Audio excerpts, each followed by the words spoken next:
Welcome back to On the Porch. Today I want to talk about being a foreigner in another country and how you shouldn't go in expecting your privilege or your expectation of what you're used to in the U.S. Don't base it in another country. You good with that? Yep. Let's talk about it. So, one of the things I've heard or seen, like when we go to other countries, when people talk about, when you see, like for here, Ecuadorians on a motorcycle. What are your thoughts? Like when you see Ecuadorians, and it's not just one person, maybe it could be 3, 4. We've seen up to 5. Up to 5. What are your thoughts? Well, I don't really have much in the way of an opinion about it. I'll just say that, no, it's not the safest situation, but it's what they're used to. And, who am I to say that they should or shouldn't do it? I mean, obviously I can say, wow, maybe a mom, dad, a baby, and a small child shouldn't be on one motorcycle. But, if that's their mode of transportation and that's what they can afford, then, who am I to say that it's right or wrong? Right. I'm kind of indifferent about it. I just keep an eye out for those folks when I'm on the road. Okay. Well, I feel the same way. I feel like I try not to have an opinion about it. When I first came to Ecuador, it kind of threw me off, and I'm like, oh my God, that's not safe. And then I have to think about their situation. If that's all they can afford, then, that's their means of transportation. Yeah. Now, I've heard people talk about, well, the baby doesn't have a helmet or everyone doesn't have a helmet. So let's just look at it like this. If you're a family member and you're living on, below the poverty line, or you're not making as much money, the way I see it and the mind frame I'm going to think they may have is the dad has the helmet because the dad may be the provider. So you provide the person who's going to, with the helmet, because he's the provider. Anything happens to dad, who's going to provide for us?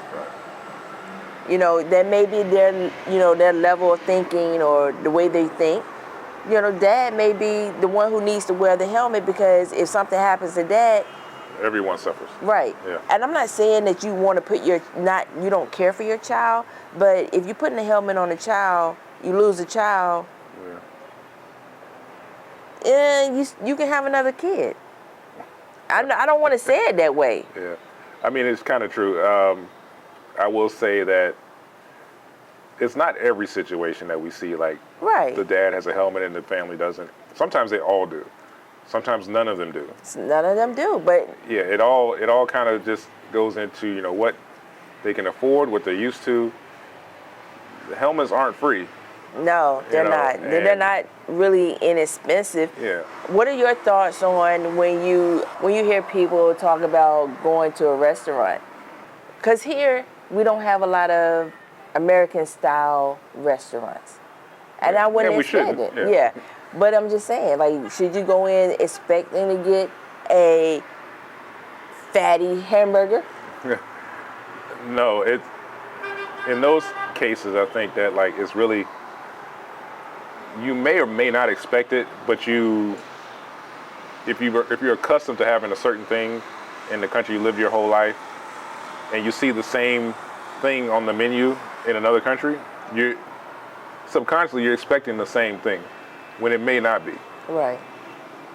And you kind of have to break that a little bit, where you shouldn't exactly expect, if you order, let's just say you order pork chops here versus pork chops in the States. Yes. Most of the time, they aren't cut the same way that you would get a pork chop in the States. Sometimes they are. But for the most part, they're cut, the chuleta is cut different. And you might be like, this isn't a pork chop. Well, yeah, it is. It's just cut different. It is cut different. And I feel like it's kind of healthier that you're not getting these large sum of meats. Anyway, because technically we're only supposed to eat 4 ounces of meat. Right. Right. You're supposed to consume large amounts of vegetables, Yeah. fruits, and some grains. Eat to live, not live to eat. Yeah. Yeah. And like your protein can come from different sources. It doesn't have to be like red meat or pork or even chicken. You know, fish is great. There are cultures around the world that eat a lot of insects. We don't, but they're higher in protein than anything else in the world, you know? So there's a reason that people survive on those things. You just shouldn't really expect what you're used to when you come to other countries. When you're visiting other countries, Right. yeah. And just, I mean, if it's not something you want to ingest, don't ingest it. Right. But don't put your views on what a restaurant should have. Right, don't put down the place because they didn't serve you a pork chop that you were expecting or, you know, or a steak that you were expecting. Because I know, like, if we go to India, I would probably love India because 30% of their population is very vegetarian. Yeah, yeah. I used to work with a lot of Indian people, and most of them, I would say at least half of them were vegetarian, and they were Hindu. So like, they just didn't eat meat, and their Right. food is delicious. It is. Yeah. Here in Ecuador, a lot of the Ecuadorians work hard. They have Yeah. a very labor-intense employment. Yeah. So I'm not sure about India. You've It's been kind there. of the same way, yeah. It's kind of the They same work way. a lot, yeah. So you have to think, if they don't want to ingest meat because it may make them sluggish. Or it's just, it could be religious, you know, Yeah, religious. or just a cultural thing where they grew up maybe only having meat, you know, once or twice in a week because it was more expensive. Like if you lived in a rural area where you couldn't get fresh meat all the time, where you had to either hunt it or it was meat that you grew yourself, like animals that you had, you weren't killing them every day. Yeah. So, you know, meat was kind of more of a luxury, and they made do with other forms of protein. That's why I say like insects come in, fish, things of that nature that you can get more on a daily basis. You know, they may have only eaten meat once or twice in a week, and that's just what they're used to. Well, you lived in Alaska, and in Alaska they eat a lot of fish. And, Yeah, a lot of fish. I mean, in Alaska, there's the like Inuit people. They eat mostly meat. Their diet's mostly meat, but that's because that's what's in their environment. Right. You know, a large animal can feed a lot of people for, you know, quite a long time. But depending on where you live, you know, those sources of protein may be different. Right. And your diet just varies depending on your climate, your location on the planet. So Yeah. So, because like here is very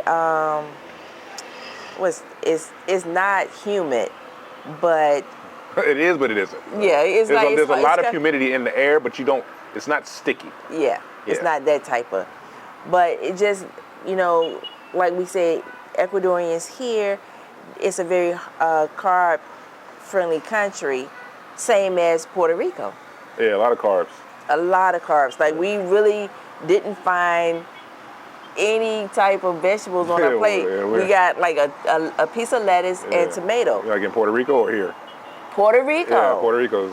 Yeah, Puerto Rico. Yeah. So, I mean, here you can get a salad here, like enchilada. They do. Yeah, you can.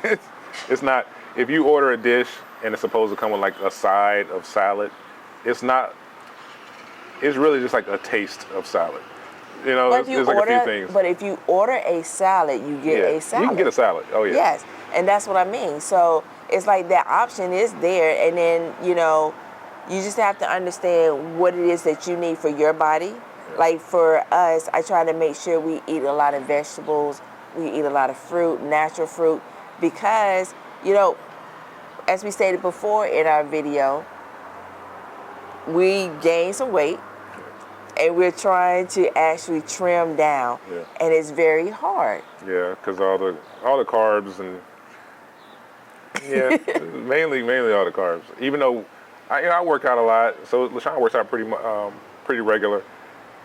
And even with that, when I think about it, we were back in the States, I worked out a lot in the States, but I also moved around a lot at my job. Yeah. My job, I walked a lot at my job. So you were burning calories. Yeah, when I'm thinking about it, I'm like, man, I work out like sometimes twice a day here, and I'm not really losing any. I'm not trimming down the way I want. But I'm thinking like, yeah, I'm kind of sitting in front of my computer desk most of the day. Yeah. So maybe we need to get out more and walk more if we really want to trim down. Not when it's hot though. No, we can walk in the evenings. Yeah, and you could be like, whether it be a vegetarian or a vegan, you can live those diets here. You just have to be a little more, I don't want to say more creative, but maybe you get a little more creative. Then you don't have as many of those options when it comes to like the markets, supermarkets and stuff here. Now maybe in the bigger cities, but not here in Salinas. You'd be a little more hard pressed to have like a vegan diet. So you brought up being, whether it's vegetarian or vegan. Like I know we actually tried to be, what was it called? Vegan. Pescatarian? No, we did vegan, vegetarian, and pescatarian. We didn't do vegan. Yeah, we did. We did vegan for like 6 months. Because remember I was making like the little vegetarian lasagna with like eggplant and didn't have cheese. I forgot what I was using to crumble up in there. Tofu. We did it for like 6 months. So how did you feel about it? Like, why did you change? Well, it became just too much of a hassle at the time. As far as work and preparing your foods? And preparing the food and, coming up with new recipes every day. And for me personally, it was like, yeah, it's a good diet, but the pescatarian diet worked out better for me because it was just easier to cook, to find some fish to cook. Right. Fish or shrimp or whatever to cook. It was just a lot easier. And it just made it easier for me, like I said, to prep my meals because I was trying to prep meals for work and everything. So it was just kind of a hassle, and it was more expensive. Was it? It was, depending on what we wanted to eat, because when we would go to like places that would sell vegan foods, they usually cost a little more than the regulars. Foods here? They spoil fast. They spoil fast, but they don't spoil as fast. Yeah. Like my bananas in the States, 2 days later, they will have spots on. I hate bananas with spots on it. Oh. Here, it doesn't matter for him. Here, I can buy bananas and they can stay yellow for about 4 days. Yeah, they do pretty good. For about 4 days. I'm good with that because by that time I'm close to wrapping the bananas up, and if we have some that have some spots on it, it may be 2 or 3. Yeah. But I realized, what's the point of buying organic when I could just buy regular fruits and vegetables and eat them in a timely fashion? Yeah. And not spend a whole lot of money for it. Yeah, I have one small opinion about organic food. I don't mind that there are organic foods out there. Like some of them I may prefer to buy, versus a non-organic. That being said, it doesn't really matter as much to me personally about if something is organic or not. The whole organic thing just doesn't mean that much to me because it's almost like you don't really know if it's organic or not. You really don't. You have no way to know. I'm like, if I want something, I'm gonna buy it. If the cheaper one is the one that doesn't have an organic label on it, I'll probably buy it. Yeah. That's just me personally. I'm just gonna have to absorb some of those pesticides. Because why does organic have to cost more? Why? I feel like if it's natural, it should cost less. It should. But I understand. Here's the thing. I understand how like farmers, they want to protect their crops or whatnot, so they may need pesticides and everything, or who knows. But all I'm saying is I don't know. The whole organic thing, it's not that big a deal to me. I get it. I mean, it's not a big deal to me either. I just feel like, you shouldn't charge more for a vegetable. So now that, you're here and you've been working out twice a day, and you go to the gym like 5 days a week, preferably 4. Yeah, one or the other, either boxing or the weight room or both. So yeah, and 5 or 6 days out of the week. And how do you feel? Like, are you feeling like you're trimming down or? Well, I'm not trimming down for whatever reason, but I do feel great. You feel great? Yeah. Now, do you think it's the food you're consuming? Most likely. Most likely. Or the way I'm consuming it. When really- I was eating like 6 times a day, I was cut. Yes. I was also working out a lot, right? Yes. I feel like my body my metabolism was burning, so it was just burning stuff off. So like now, I work out, a fair bit, and I have a hard time getting rid of my midsection. But I think it's because I eat, maybe regular 3 meals, not so regular 3 meals, I don't know. But my regularity with eating isn't the same as it was when we were in the States. And I feel like my body's just storing it like a camel for when I eat again. And that's why I can't get rid of, that area that I want. So I may just have to change the way I eat. Okay, so we have a debate going back and forth because I keep telling him he's not getting younger. And when he's talking about 2016, he was definitely younger then. And he was working out more, and like you said, you were on your feet a lot at your job. You was moving around more. But what he needs to understand, as you get older, you start to store fat. And your midsection definitely is harder to lose.